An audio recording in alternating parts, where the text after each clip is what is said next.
ng Diyos. Maganda po yung ating ngayon. At nais natin itinataas ang ating mahal ng Diyos na unang nagmahal sa atin. Nung mga nagdaang araw, nandun ako sa Thailand, kaya wala ako last Sunday. Kumadan ako ng seminar.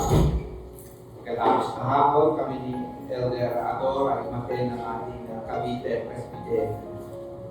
At isa sa pinag-uusapan ng education committee ay magkaroon ng membership lessons or discipleship lessons. Sabi ko meron na kami yan. Sinend ko yung ating mga lessons dito sa church. Kasi ang mission natin ay mag-grow tayo sa ating pananampalataya, mag-grow tayo sa ating Panginoong Diyos. Ang tawag natin dyan ay discipleship. So ito po yung message this morning about Christian discipleship. Not just a believer, kundi isang follower ni Jesus Christ. Base sa Luke 6:40.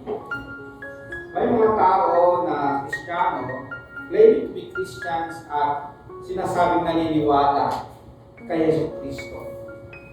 Pero hindi sila makalagpas dito sa tinatawag na discipleship, yung growing to be like Jesus Christ.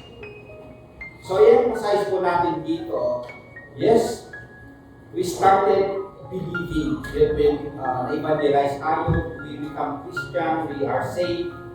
Pero after that, we continue to follow Jesus Christ. We are becoming like Jesus Christ. Yun po yung emphasize natin sa umaga ito. At yung passage natin is Luke 6:40. Basahin natin ang sabay-sabay.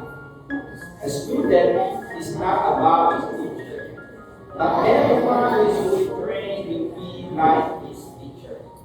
Ito po ay sinabi ni Jesus Christ. At ang tinutukoy natin dito na teacher talaga ay si Jesus Christ.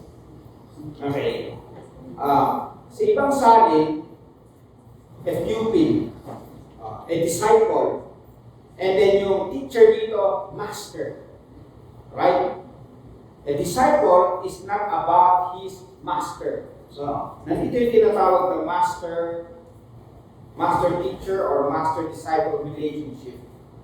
At i-emphasize natin dito na ang teacher ay si Jesus Christ. So, a student becoming like his teacher.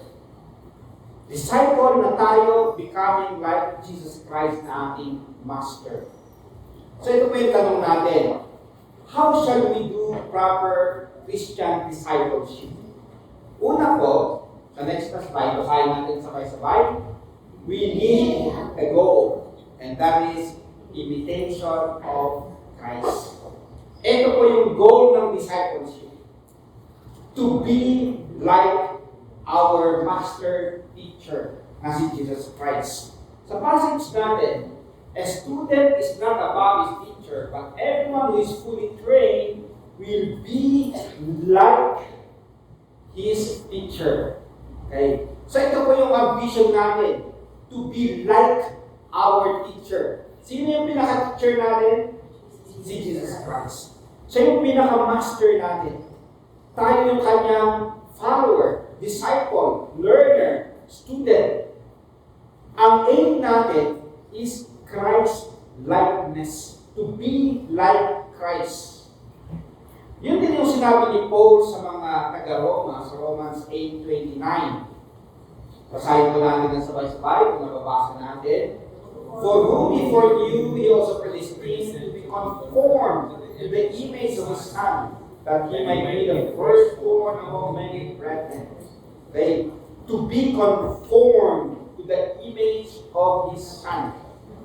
So ito po yung plano ng Panginoong Diyos. Ito po yung nais ng Panginoong Diyos na tayo to be conformed or to be like Jesus Christ, the Son of God.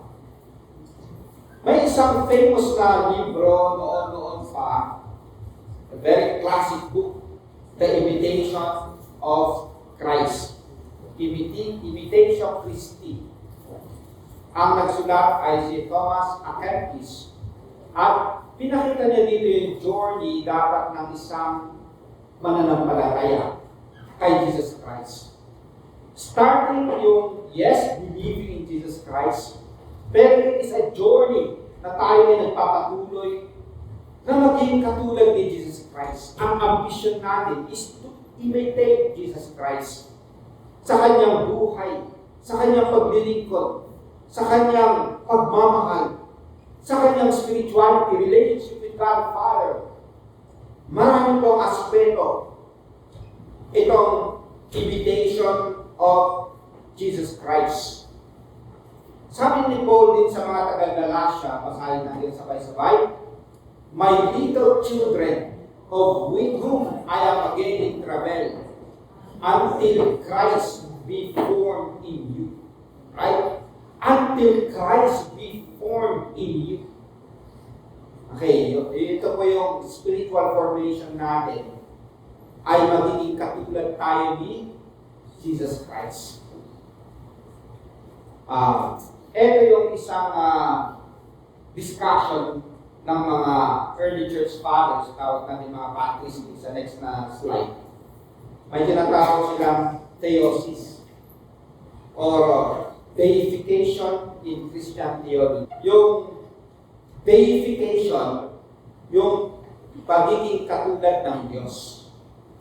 So, may mga nagsasalita o nagsusulat na katulad nila Ambrose. Sabi niya, ang Diyos naging tao para tayo maging katulad ng Diyos. Pero hindi ito yung magiging katulad ka, yung essence ng Diyos, yung nature ng Diyos, hindi po yun. Kundi yung tinatawag ng communicable attributes of God. Hindi yung incommunicable attributes ng Diyos. Kung sinasabing incommunicable, yung sa Kanya lang yun. Katulad ng sovereign. He is the sovereign in control of everything. Okay. Hindi po pwedeng sabihin natin tayo ay sovereign control of everything. Hindi po yun. Yung tinatawag nilang the independence of God, na pwede siyang mag-exist na kahit wala ang creation. Okay. Hindi po pwedeng may pasa sa atin yun kasi tayo ay nabubuhay dahil hawak tayo ng Diyos. So, yun yung tinatawag na mga incommunicable attributes. Pero meron yung mga communicable attributes na pwedeng magaya natin. Halimbawa, God is love. Yan. So, ito mag-grow tayo dito. God is love. God is merciful. God is generous. So, itong mga attributes na to, ito yung pwedeng magaya natin. Maging katulad tayo ng Diyos in these aspects. So, yung pagsunod natin kay Kristo bilang Son of God, siya yung perfect na tao na pwede nating tularan. Kung titingnan natin si Jesus Christ na naging tao, siya yung perfect na pwedeng tularan natin ng mga Kristiyano. Sino ang pinaka-model natin? Kung sa Muslim groups, ang kanilang gustong gayahin ay si Muhammad. Pero tayo, ang tinutularan natin ay si Jesus Christ. Yung buhay niya, the perfect human being ever lived. Siya po yung ating gagayahin. Nagkaroon kami ng devotion one time, kaming mag-anak sa bahay, at tanong ako after ng devotion, anong character ni Jesus Christ na gusto mong gayahin? Na maging katulad ka ni Jesus Christ. Sabi ni Renz, gusto ko maging itong humility ni Jesus Christ. Itong forgiveness ni Jesus Christ. Itong courage ni Jesus Christ. Okay. Si Lynette naman, ito naman yung kanyang gusto. Si Lynn naman, meron din siyang gusto. Pagdating sa akin, sabi ko yung gentleness ni Jesus Christ. I want to grow more in the gentleness of Jesus Christ. So, ganito po yun yung aking nais na maging katulad ni Jesus Christ as our model. Okay, kung meron tayong gagayahin sa Christian life, si Jesus Christ. Sabi sa 1 John 3, 2-3, basahin natin sabay-sabay. Beloved, now we are children of God, and it has not yet been revealed what we shall be. But we know that when He is revealed, we shall be like Him, for we shall see Him as He is. And everyone who has this hope in Him purifies himself, just as He is pure. Hallelujah. So, we shall be like Him. So ngayon, children of God tayo. Okay. We are believers at naging anak tayo ng Diyos. And then yung journey, we shall be like Him. Sa kanyang pagbabalik. And when we have this tinatawag na glorified body, we shall be like Him. And we will see Him face to face as He is. Makikita natin siya. Kaya ang sabi dito sa 1 John, ito yung pag-asa natin. Kung meron tayong ganitong pag-asa na makikita natin, alright, we purify ourselves just as He is pure. Okay? So ito pong, siya yung model natin, siya yung pure, so dapat we purify ourselves. Ganun din sa Old Testament, ang command ng Panginoon, be holy. Why? Because I am holy. Ang standard lagi ay ang Diyos. Ang standard ay si Jesus Christ. We want to be like Jesus Christ. Ngayon, papunta tayo sa pangalawang point natin, which is also the last point, sa proper Christian discipleship. Basahin natin sabay-sabay. We need a method, intensive training. Okay, so meron tayong goal, Christ likeness. Okay, yun yung ambition natin doon. Ito yung pangarap namin maging katulad ni Jesus Christ in this character, in his service, and so on. And then ang method is intensive training. Sa passage natin, balik tayo, basahin natin ito din ng sabay-sabay. A student is not above his teacher, but everyone who is fully trained will be like his teacher. So, nandito yung tinatawag na training, at na-emphasize din yung fully trained. Hindi lang partially trained, pero fully trained. Ito yung method para tayo ay maging katulad ni Jesus Christ. Tingnan natin sa 1 Timothy 4:7-8. Basahin natin sabay-sabay. Train yourself to be godly. For physical training is of some value, but godliness has value for all things, holding promise for both the present life and the life to come. Paminsan-minsan kami mag-asawa nag-exercise kami, naglalakad. Okay. Physical training, it's good for our health.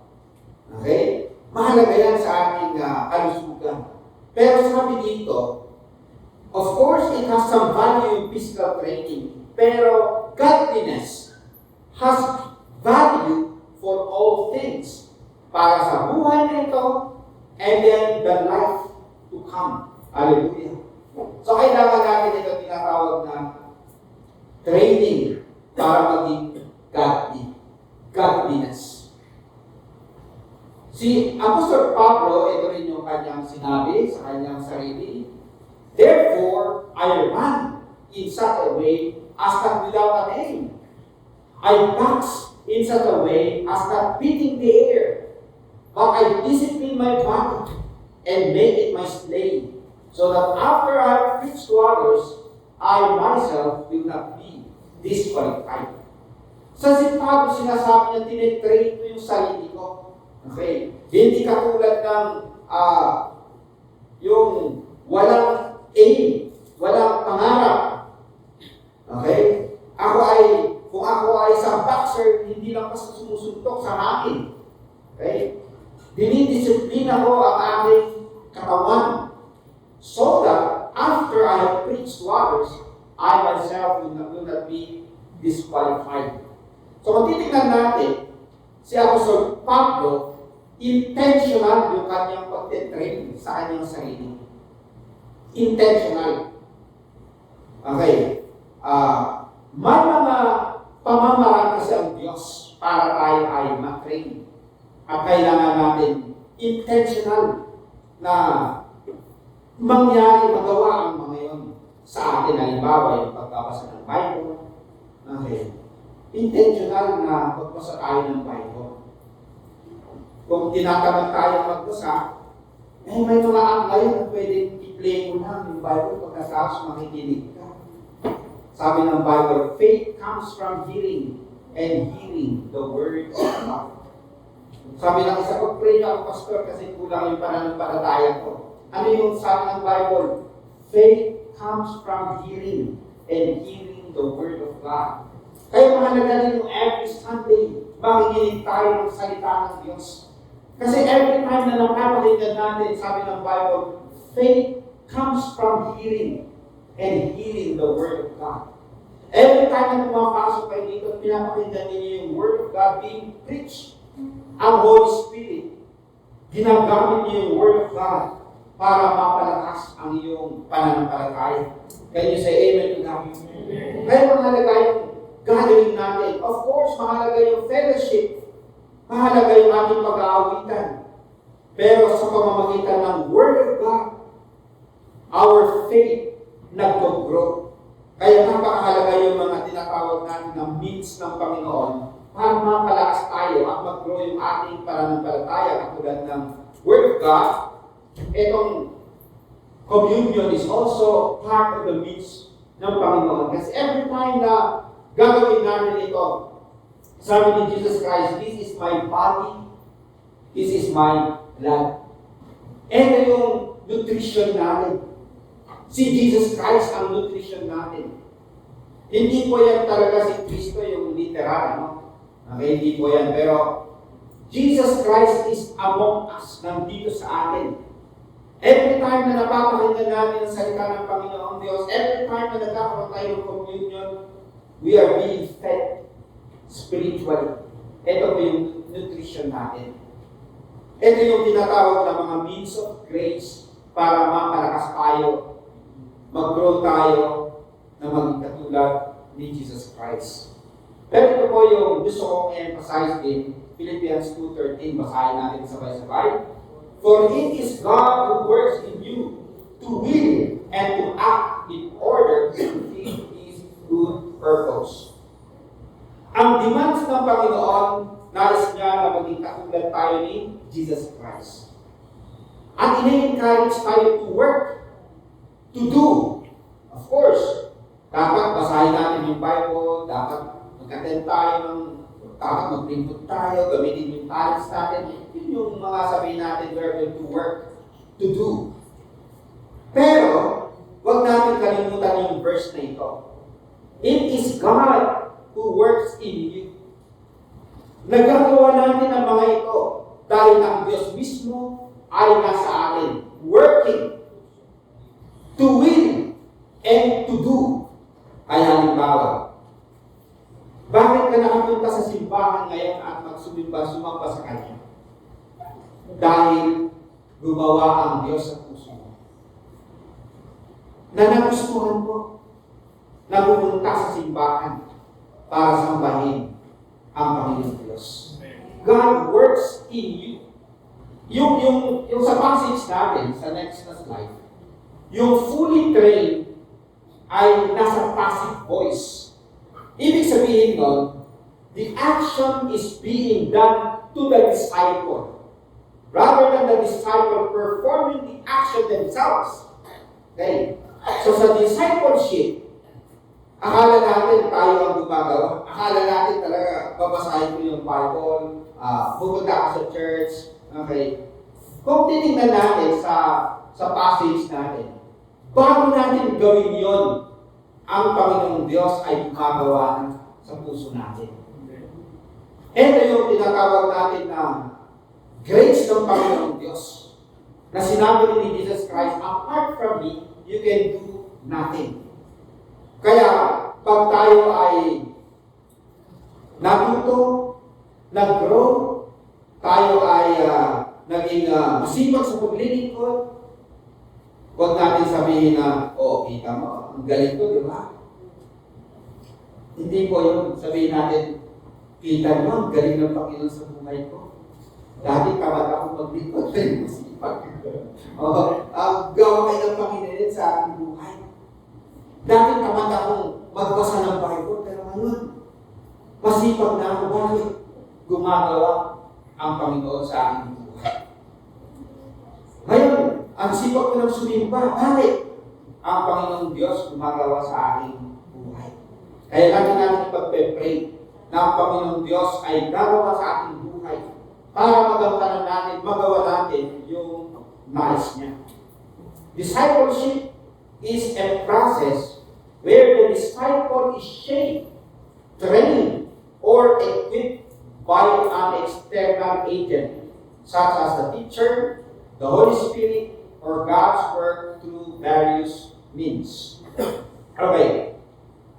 Gumagawa ang Panginoong Diyos para mag-grow tayo in various means. At ang gusto kong emphasize ay yung main na ginagamit ng Panginoong Diyos ay yung kanyang salita.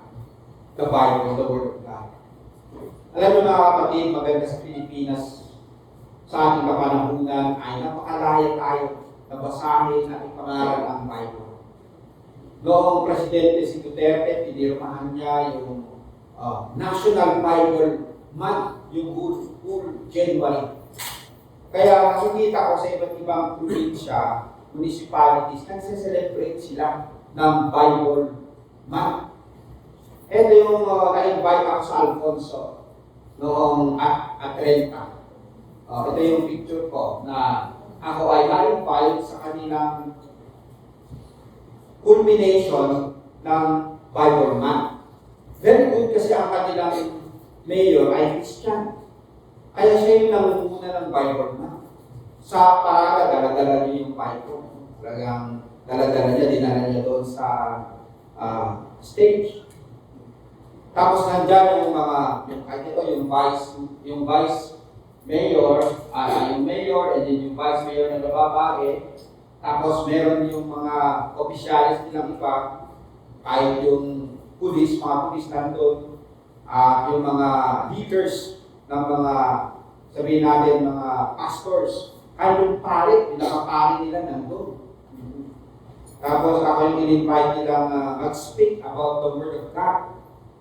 Natutuwa ako, sabi ko, parang first time ko umatin sa ganito na ang mayor ng isang munisipyo, ang nangunguna para sa Bible Month.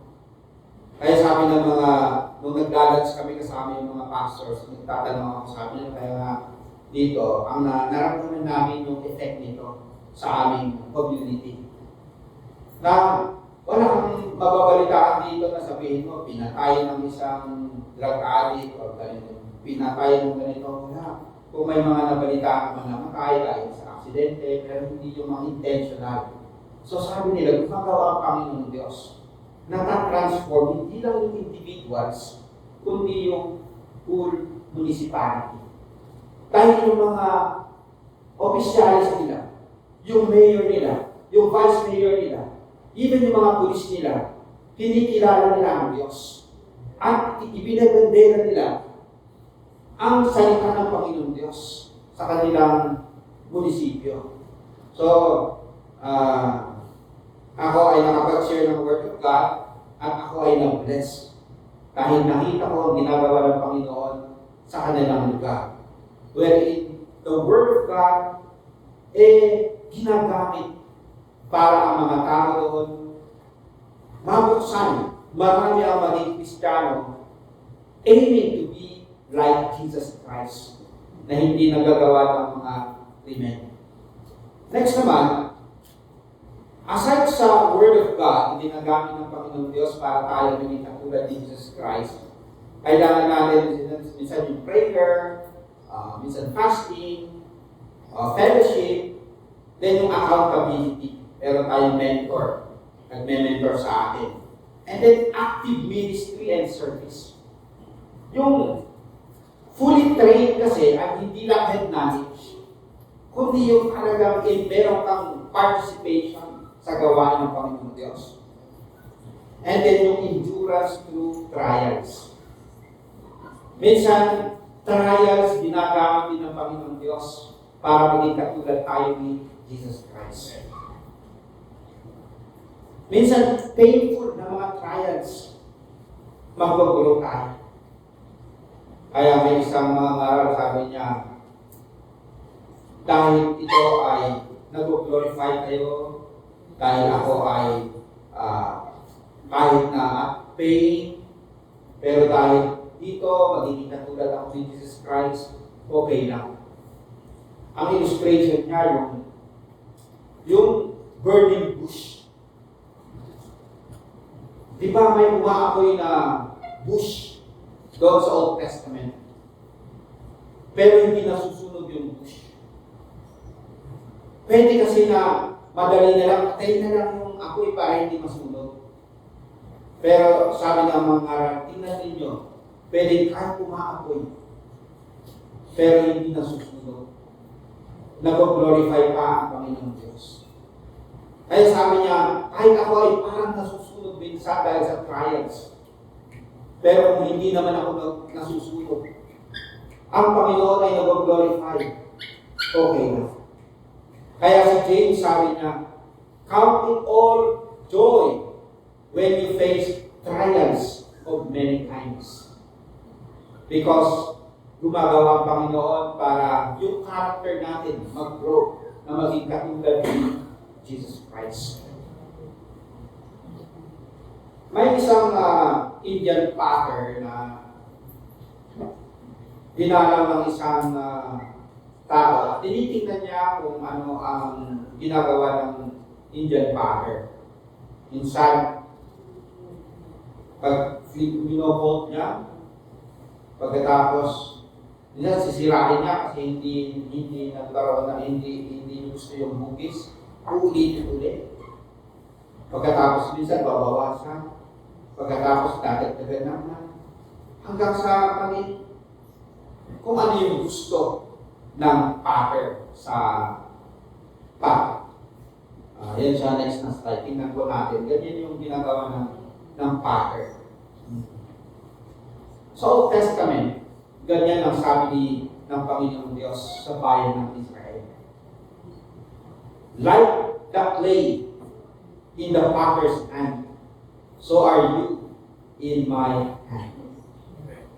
Mga kapatid, nasa kamay tayo ng Panginoon Diyos. Ano mang shape gusto niya, ang mahalaga, nasa kamay tayo ng Panginoon Diyos. At sabi ni Jesus Christ in the New Testament, kung tayo ay nasa kamay ng Diyos, no one, nothing can take us out from the Father's hand. Wala. We are secured in the hands of our God. And so ang response natin Lord, let it be. You shape me. Kung ano ang nais po ninyo sa akin. You shape me. Basta ang mahalaga, hawak-hawak po ninyo ako. Walang ibang hahawak sa akin. Kayo lang po. Pwede tayong minsan masaya. Pwede tayong malungkot, pero nandun pa rin tayo sa kamay ng Panginoon. Pwede tayong umiyak, humiga, pero sa kamay pa rin tayo ng Panginoon Diyos. Hallelujah. We have our loving God who wants us to be like Him, to be like Jesus. Ang maganda dito mga kapatid, meron tayong relasyon sa Kanya. Nasa Kanya tayo. So, let life pass through the challenges of this life. Okay lang yun. Basta ang mahalaga, hawak tayo ng ating Panginoon Diyos.